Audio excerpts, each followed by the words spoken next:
Hi guys, today we're doing a stat breakdown of Cory Sandhagen vs Rob Font, including striking stats, grappling stats, records, and at the end I'll go through my prediction for how each guy can get it done and who gets it done on the day. Both fighters have extremely similar striking stats. Font is only 2% more accurate than Sandhagen, whereas Sandhagen has a 1% better striking defense.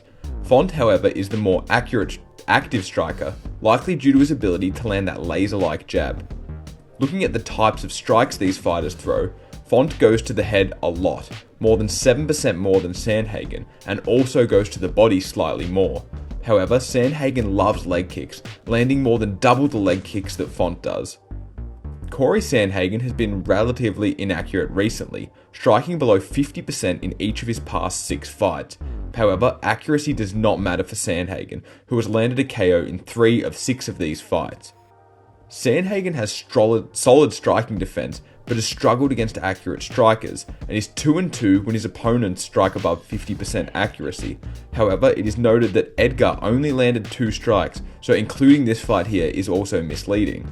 Whilst Font has had varying striking accuracy, he's been ultra consistent in his past 7 fights. However, Font does need strike accuracy to be high to have a chance of winning, since he's 1-2 when he strikes below 40%. Similarly, Font has struggled against accurate strikers, and is only 4-5 when his opponents strike above 40%. This consists of all of Font's UFC losses, so accuracy is a key factor to beating him. Cory Sandhagen has 4 career knockdowns, and has a 100% finish rate with a knockdown landed, with 3 knockouts and 1 submission. On the other hand, Sandhagen has a solid chin and defense, only being dropped once in his career, which was a crazy spinning back fist hook combo by Petr Yan. Rob Font has flown under the radar as a steamroller in the bantamweight division, with 7 career knockdowns and a 100% knockout rate when he lands a knockdown. Font also has a solid chin, being dropped in only 2 fights, although he was dropped more than once in each of these fights. However, despite being dropped multiple times in both fights, he wasn't finished, so his chin is solid. Sandhagen has always been competitive on the feet, only losing the striking differential once, which was only by 1 strike. We can also see that Sandhagen has a high knockout rate when dominating the striking differential. Font is also super competitive on the feet, although he has only been outstruck by a big margin twice. It is notable that Font has had 2 decision losses when dominating the striking differential, however he was dropped multiple times in each of these fights. Onto the grappling stats. Both of these guys wrestle way more than I expected, with Font attempting more than 1 takedown per 15 minutes, and whilst both guys have a low takedown accuracy, Font does have a clear edge. Sandhagen does have the better takedown defense, whereas both guys have very similar submissions attempted. Sandhagen has really mixed in the wrestling recently, with a takedown in each of his past 3 fights from 32 attempts. This really shows Sandhagen's development as a fighter, with no takedowns from 2 attempts in the 5 fights before this. Sandhagen has rarely stayed on the feet in each fight, being taken down in 8 of 12 fights. However, this does not faze him, and he's only lost once when taken down, which was super close. Personally, I thought he won that fight.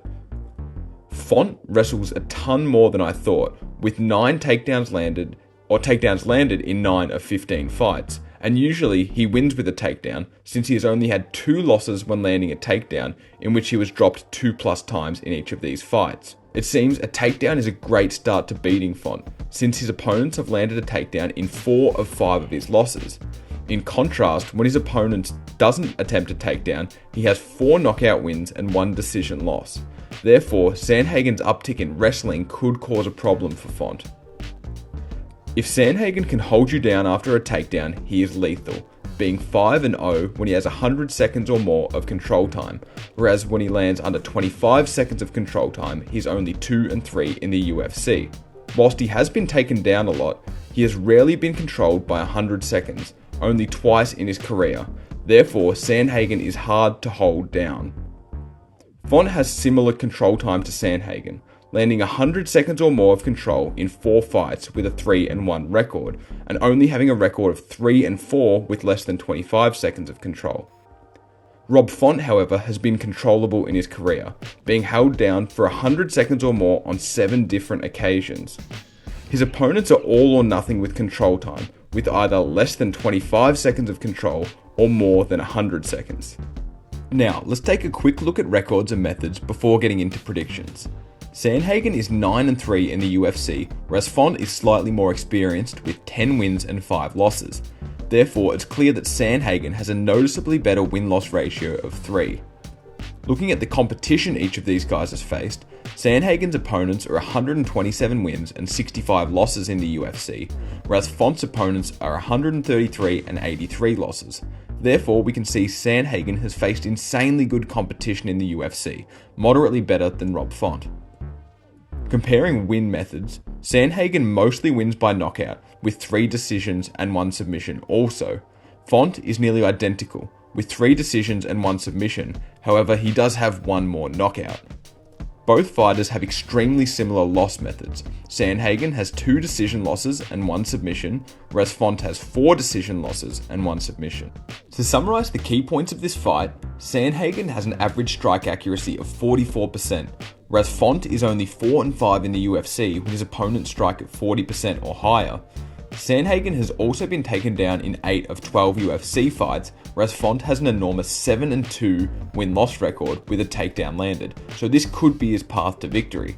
However, Sandhagen has also attempted 32 takedowns in his past 3 fights, whereas Font's opponents have attempted takedowns in 4 of 5 of his losses.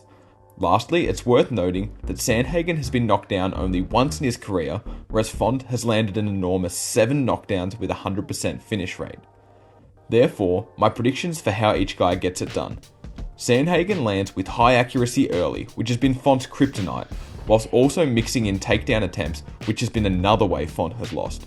If he does this, I see him winning a 49-46 decision. On the other hand, Font needs to land takedowns and hold position, which has been hard to do against Sandhagen. He also needs to not get dropped, which cost him against Aldo and Vera, despite him winning the striking differential. If he doesn't get dropped, I see him winning a 48-47 decision, especially if he lands his jab. If I had to pick a winner for this fight, I would have to go with Sandhagen. I feel like he can do it with either striking, wrestling, or both, and after he handled Vera, I think he's on another level. This is not to discount Font though, who with 6 knockouts and 7 knockdowns could close the show at any time. That's the end of this video, guys. If you enjoyed it, leave a comment and let me know what you think will happen or if there's anything I missed in the stats. And as always, like, comment, subscribe, do all those good things, and I'll see you next time.